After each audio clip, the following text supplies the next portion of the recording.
हर हर महादेव। आप सभी भक्तों को सावन के पहले सोमवार की हार्दिक शुभकामनाएं। आप सभी का दिन शुभ और मंगलमय हो।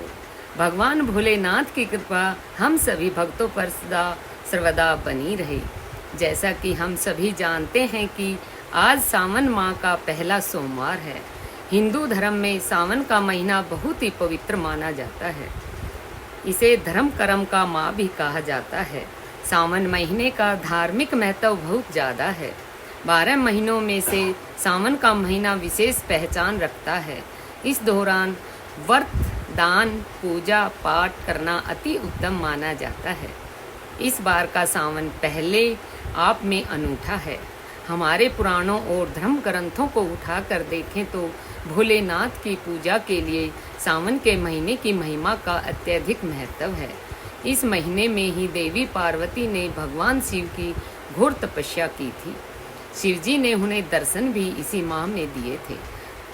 तब से भक्तों का विश्वास है कि इस महीने में शिवजी की तपस्या और पूजा पाठ करने से शिवजी जल्द से जल्द प्रसन्न होते हैं और जीवन सफल बनाते हैं।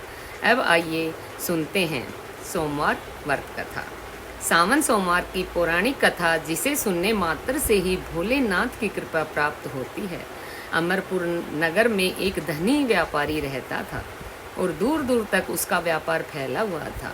नगर में उस व्यापारी का सभी लोग मान सम्मान करते थे। इतना सब कुछ होने के बाद भी वह व्यापारी अंतर्मन से दुखी था, क्योंकि उस व्यापारी का कोई पुत्र नहीं था।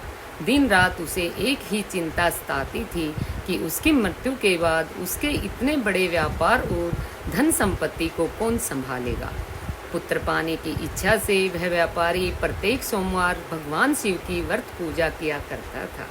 सायंकाल को व्यापारी शिव मंदिर में जाकर भगवान शिव के सामने घी का दिया जलाया करता था।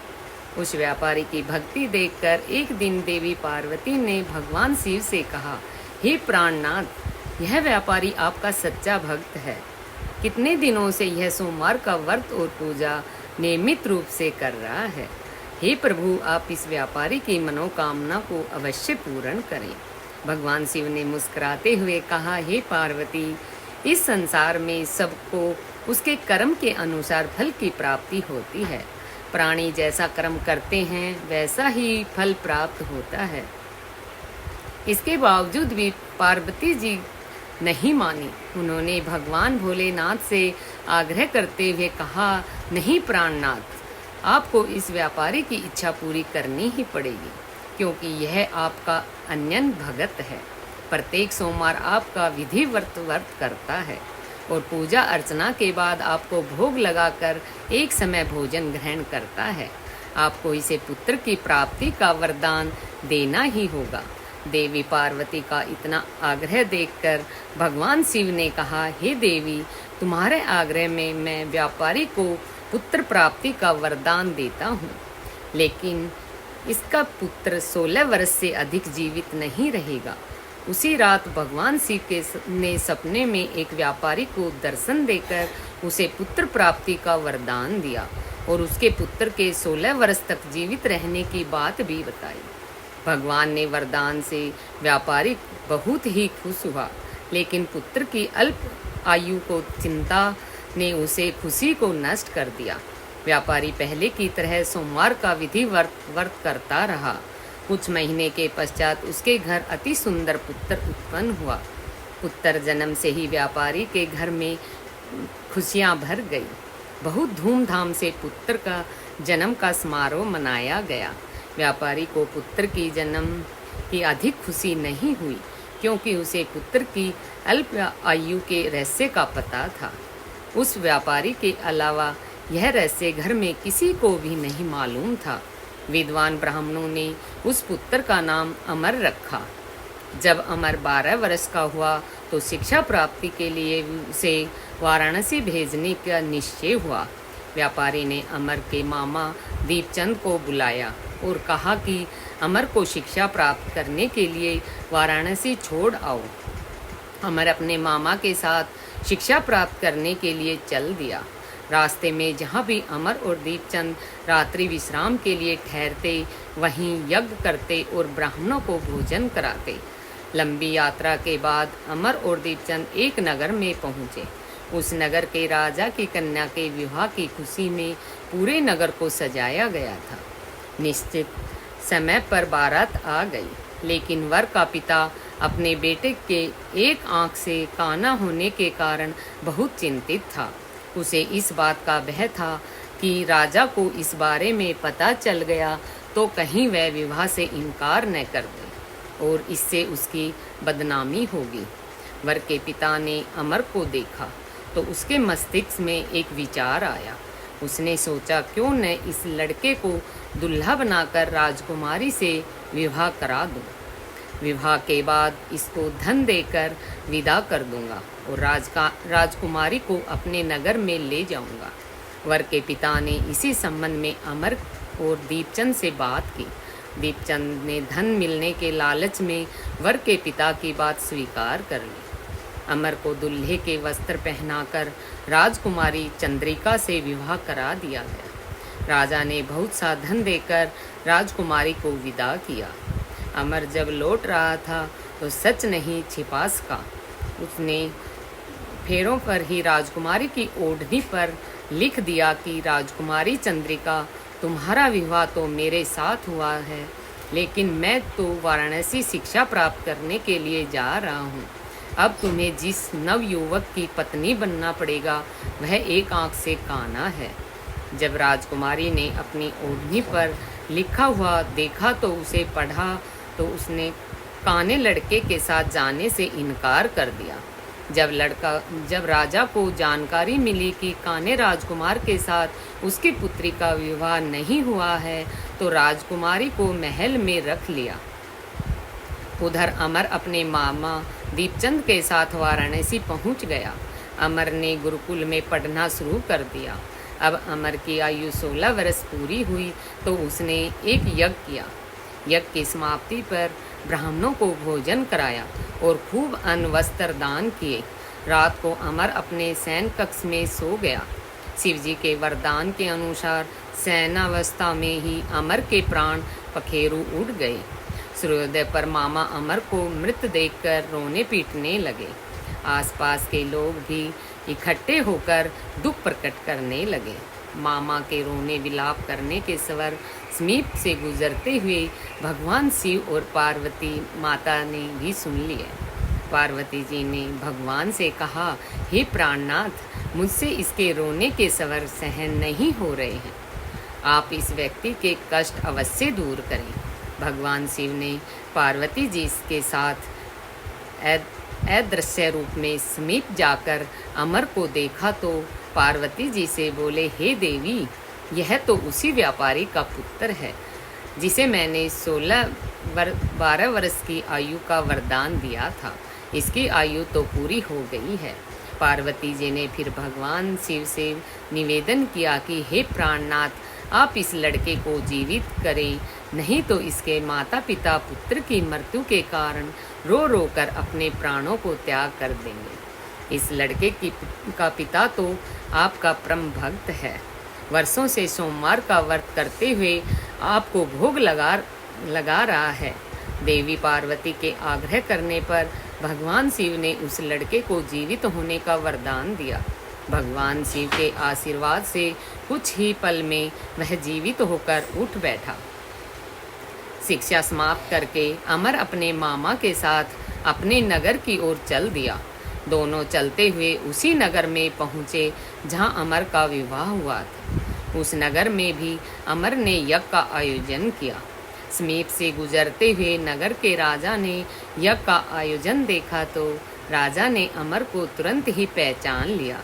यज्ञ समाप्त होने पर राजा अमर और उसके मामा को महल में ले गया और कुछ दिन उन्हें महल में रखकर बहुत सा धन और वस्त्र देकर राजकुमारी के साथ विदा किया। रास्ते में सुरक्षा के लिए राजा ने बहुत से सैनिकों को भी भेज दिया। दीपचंद नगर में पहुंचते ही एक दूत को घर भेजकर अपने आगमन की सूचना भेजी। अपने बेटे अमर के जीवित वापस लौटने की सूचना से व्यापारी बहुत प्रसन्न हुआ। व्यापारी ने अपनी पत्नी के साथ शिवम को एक कमरे में बंद कर रखा था। भूखे प्यासे रहकर व्यापारी और उसकी पत्नी बेटे की प्रतीक्षा कर रहे थे।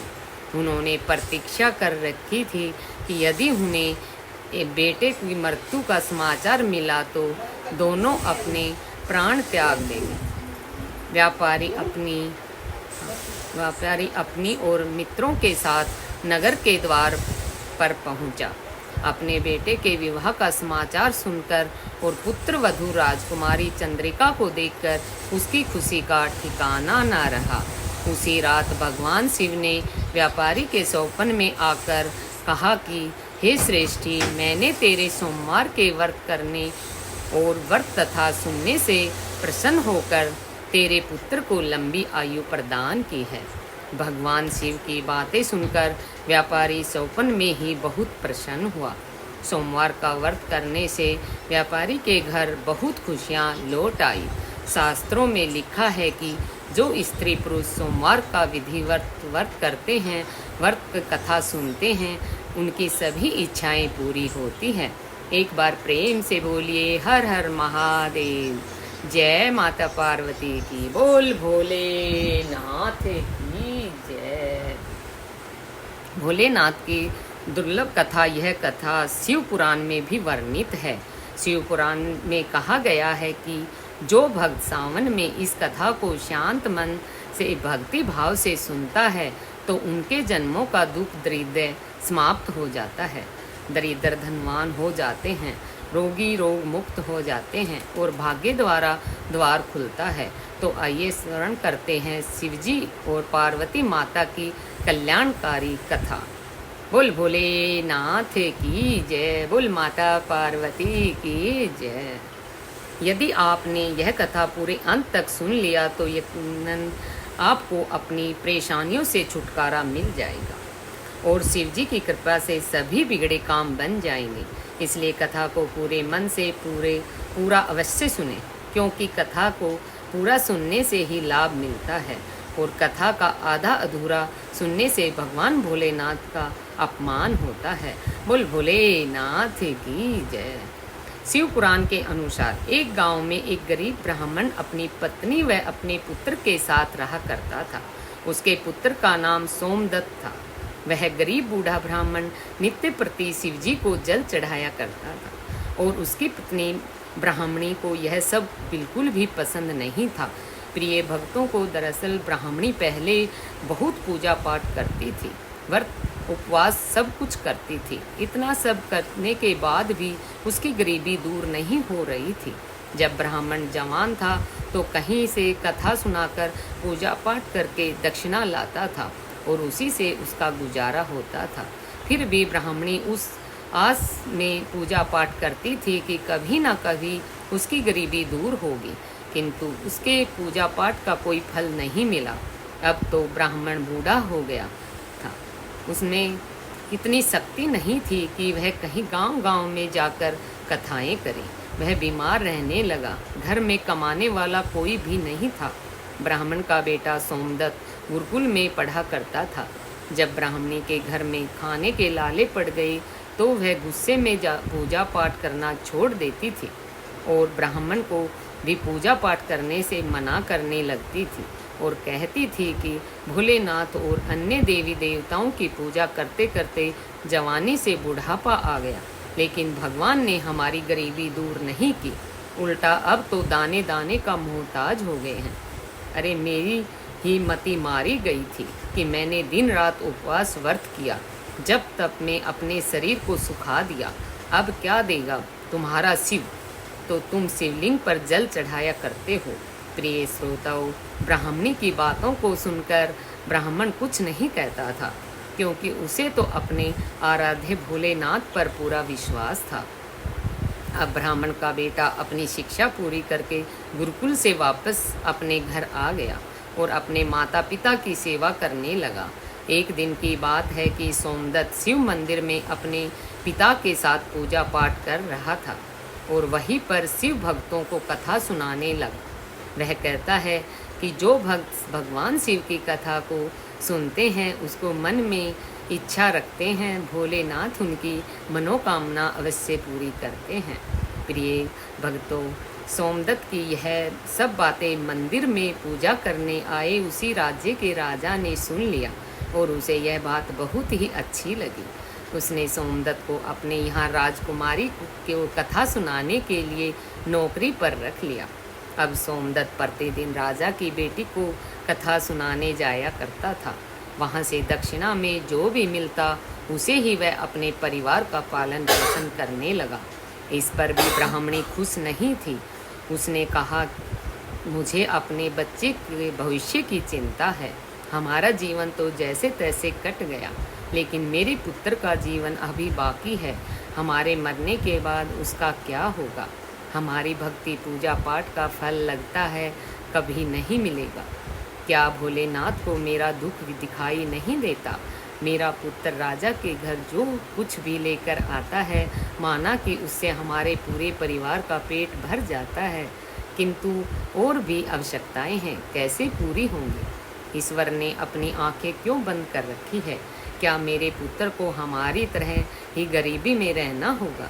ब्राह्मण और ब्राह्मणी की ये करुण पुकार जब माता पार्वती ने सुना तो उन्होंने शिवजी से कहने लगी, हे देव महेश्वर, आप स्वर्ग है, आप क्यों इन दोनों की परीक्षा ले रहे हैं? हे प्रभु, ब्राह्मण आपका परम भक्त है, अब आप उसके दुख का नाश करें। प्रभु, अन्यथा यह ब्राह्मण कहीं आपकी पूजा करना बंद ना कर दे, कहीं उसके मन में भी आपके प्रति विश्वास समाप्त ना हो जाए। माता पार्वती की बात को सुनकर भगवान भोलेनाथ ने कहा, हे देवी, आप चिंता ना करें, मैंने उसके भाग्य उदय का बीज तो पहले से ही बो दिया है। अब हम दोनों को साथ में लक्ष्मी जी और विष्णु भगवान को लेकर इस ब्राह्मण के घर जाने का समय आ गया है। हमारी कृपा के साथ ही वह ब्राह्मण दंपति विष्णु लक्ष्मी भी कृपा के पात्र हैं।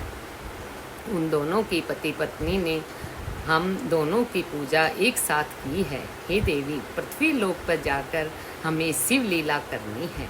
प्रिय भक्तों, अब शिवजी तुरंत माता पार्वती जी के साथ नंदी पर सवार होकर वैकुंठ लोक से जाते हैं, जहाँ दयानिधि भगवान विष्णु शेषनाग के सैया पर विराजमान थे। बोल विष्णु भगवान की जय। और लक्ष्मी मैया उनके साथ पांव दबा रहे थे। बोल लक्ष्मी मैया की जय। तब शिवजी ने विष्णु जी से कहा कि पृथ्वी लोक पर चलने को कहा। विष्णु भगवान बोले, हे देवी लक्ष्मी, चलिए, हमारे भक्त का बुलावा आ गया है। अब क्या था, चारों देवी देवता साधु का भेष धारण कर पृथ्वी पर उस ब्राह्मण के घर पहुंचकर अलख जगाया और कहा, अलख निरंजन, अलख निरंजन। घर में से बूढ़ा ब्राह्मण निकला। उसने उन्हें प्रणाम किया तो उस साधु के भेषधारी भगवान विष्णु और शिव जी ने कहा कि हम रात्रि में आपके घर पर विश्राम करना चाहते हैं। इस पर ब्राह्मण पुत्र सोमनाथ ने अतिथि सेवा भाव से ऐसा विचार कर रहा कहा कि महाराज, मेरे घर में दक्षिणा में मिले दाल चावल आदि से हम तीनों के भोजन की पूर्ति होती है, अतः मैं एक समय के भोजन की व्यवस्था कर सकता हूँ। साधुओं ने उसे एक बर्तन देकर कहा कि वह दाल चावल इस बर्तन में बनाओ, तो हम सब का दोनों समय का भोजन बन जाएगा। इस प्रकार उस बर्तन में बने भोजन से दोनों समय के भोजन की पूर्ति हो गई। अगले दिन प्रातःकाल में सोमदत्त जाने लगा तो साधु रूपी भगवान शिवजी ने पूछा, हे पुत्र, तुम कहाँ जा रहे हो? उसने कहा कि हे साधु महाराज, मैं राजा की बेटी को कथा सुनाने के लिए जा रहा हूँ। साधु ने कहा कि तुम कथा सुनाने के बाद राजा की बेटी से पूछना कि तुम किस अभिलाषा की पूर्ति के लिए कथा सुनती हो। अब सोमदत्त राजकुमारी की कथा सुनाने के बाद वही प्रश्न पूछता है कि तुम किस अभिलाषा की पूर्ति के लिए कथा सुनती हो। राजा की लड़की ने कहा, मैं इस अभिलाषा से कथा सुनती हूँ कि मुझे ऐसा वर मिले जिसकी चर्चा सभी लोग करें। उसके माथे पे चांद और सूरज की रोशनी हो तथा वह भाग्य का ऐसा धनी हो कि उसके कदमों में लक्ष्मी थिरकती हुई हो तथा ऐसी बारात हो जैसी किसी ने अब तक नहीं देखी हो। प्रिय भक्तों, अब वापस आकर सोमदत्त ने राजकुमारी की सारी बातें साधुओं को बताई। अब देखिए, अगले दिन प्रातः काल में जब वह कथा सुनाने के लिए जाने लगा तो साधुओं ने कहा कि बच्चा आज राजा की बेटी से फिर वही प्रश्न करना। वह फिर से तुम्हें कल वाली बातें बताए तो तुम यह तुरंत कह देना कि जैसा पति तुम चाहती हो वैसा केवल मैं ही हूँ। ऐसा कहकर भाग आना। सोमदत्त ने कहा कि हे साधु महाराज, कहाँ एक मैं गरीब ब्राह्मण जिसका घर उसकी दी हुई दक्षिणा पर चलता है, और कहाँ वह राजा की पुत्री। राजा मुझे और मेरे परिवार को मृत्यु दंड देकर मौत के घाट उतार देगा, अतः मैं ऐसा नहीं करूँगा। साधु ने कहा कि ठीक है, हम तुम्हें परिवार सहित अभी श्राप से भस्म किए देते हैं। सोमदत्त पहले ही उसके चमत्कार से डरा हुआ था। उसने सोचा कि राजा तो बाद में मृत्यु दंड देगा, यह तो अभी अपने श्राप से भस्म कर देगा। अतः साधुओं को आश्वासन देकर कथा सुनाने के लिए चला गया। कथा सुनाने के बाद सोमदत्त ने कहा कि हे राजकुमारी, कल आपने जो बताया था उसके अनुसार जैसा वर तुम्हें चाहिए वैसा वर मैं ही हूँ। ऐसा कहकर तुरंत वहाँ से भाग आया। राजा की पुत्री को एकदम आघात पहुँच गया। उसने दासी के द्वारा अपने पिताजी को बुलाकर सब बातें बताई। राजा ने आश्वासन दिया कि उस उदंड ब्राह्मण की उसकी सजा मिलेगी। राजा ने तुरंत अपने मंत्रियों से विचार विमर्श किया। एक वरिष्ठ मंत्री ने कहा, महाराज, उसने अपराध तो फांसी दिए जाने वाला किया है, परंतु वह एक ब्राह्मण है। उसे फांसी देने पर एक ब्राह्मण हत्या का पाप लगेगा। कुछ ऐसा किया जाए कि वह दंडित भी हो जाए और ब्राह्मण हत्या का पाप भी ना लगे। काफी विचार विमर्श करने के बाद तय हुआ कि शादी का निमंत्रण पत्र कुछ शर्तों के साथ भिजवाया जाए। राजा ने शर्तों वाला निमंत्रण पत्र लिखवाकर अपने नौकर के हाथ सोमदत्त के पिता के पास भिजवा दिया। उधर सोमदत्त ने घर पर पहुंचकर साधुओं को बात बताया। आपके कहे अनुसार कहने पर राजकन्या बहुत क्रोधित हो गई। अब शीघ्र ही वह फांसी का संदेश पहुंचाने वाले हैं। कुछ समय बाद नौकर निमंत्रण पत्र लेकर वहां पहुंच गया। साधुओं ने नौकर को सम्मान सहित बिठाकर सोमदत्त को निमंत्रण पत्र पढ़कर सुनाने को कहा। पत्र इस प्रकार था, अर्थात पत्र पर लिखा था, हे ब्राह्मण पुत्र, हमें तुम्हारे शादी का प्रस्ताव मंजूर है, परंतु साथ साथ हमारी कुछ शर्तें भी हैं। हमारे द्वारा सभी शर्तें पूरी करने पर हम अपनी कन्या का विवाह तुम्हारे साथ कर देंगे। शर्तें पूरी ना होने पर तुम्हें परिवार सहित फांसी दे दी जाएगी। शर्त इस प्रकार से है। पहली शर्त यह है कि बारातियों के ठहरने वाले सभी बारात घर तथा बनाए गए सभी तंबू बारातियों से भरे होने चाहिए। कोई भी तंबू खाली नहीं रहना चाहिए। दूसरी शर्त, बाराती के आतिथ्य सत्कार में बनाई गई सभी खाद्य सामग्री उपयोग होनी चाहिए, कुछ भी बचना नहीं चाहिए। और तीसरी शर्त, ऐसी अद्भुत बारात आनी चाहिए जिसकी प्रशंसा हर व्यक्ति के जबान पर हो। बारात आने पर यदि कोई भी शर्त अधूरी होगी तो बारात में आने वाले सभी बारातियों को फांसी दे दी जाएगी। पत्र पढ़कर सोमदत्त डर से कांपने लगा।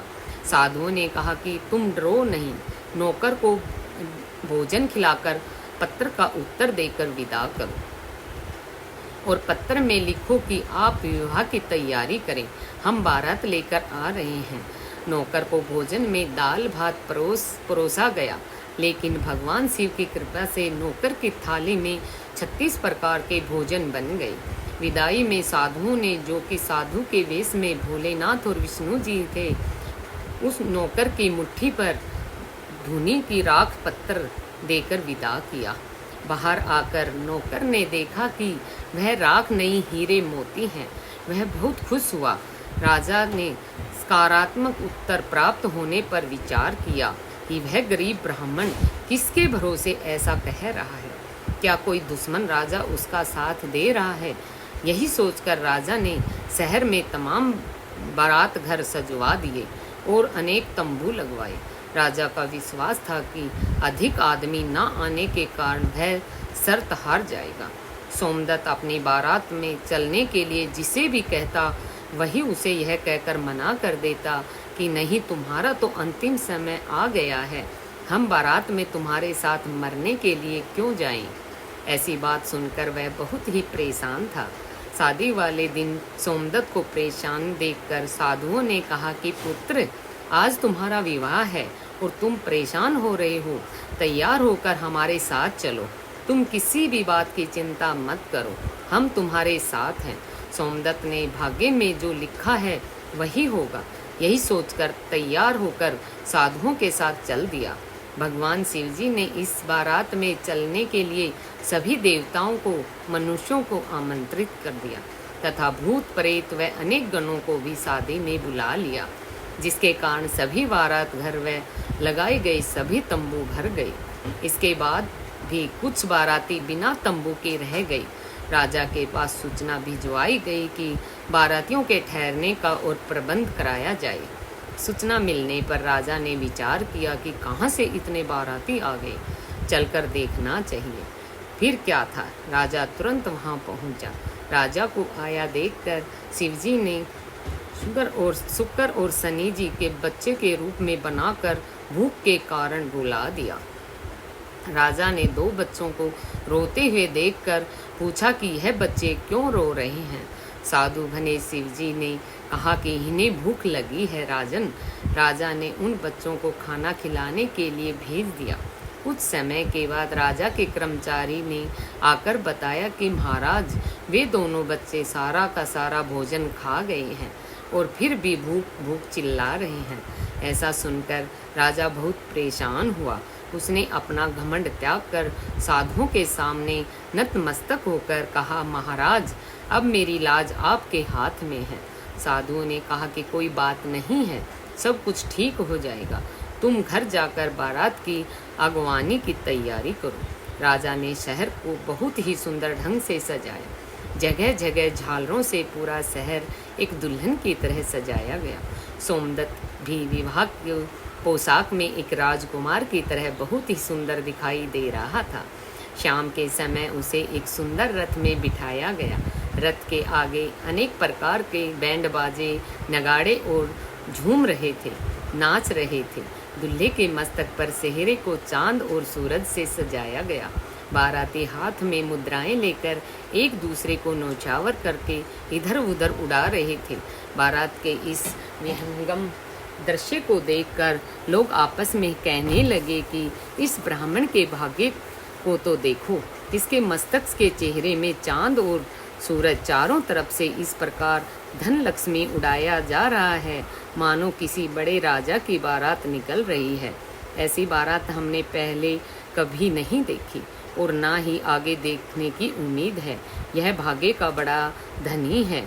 प्रजा के मुंह से इस प्रकार की बातों को सुनकर माता पार्वती ने कहा कि हे प्रभु, आप जिस पर कृपा करते हैं उसके लिए अन्न धन के भंडार खोल देते हैं। भगवान भोलेनाथ की जय। भगवान भोलेनाथ ने कहा कि हे पार्वती, जो भक्त मेरी पूरी श्रद्धा भक्ति से पूजा करते हैं, मैं उन्हें उनके पूजा का फल अवश्य देता हूँ। उन्हें दुख तभी तक झेलना पड़ता है जब तक कि उनके पाप कर्म समाप्त नहीं हो जाते। पुण्य कर्म जैसे ही उदय होते हैं, उनके भाग्य के दरवाजे खुल जाते हैं और जो भक्त सावन में हमारी कथाओं को सुनता है, उन्हें भी राजकुमारी की तरह फल प्राप्त होता है।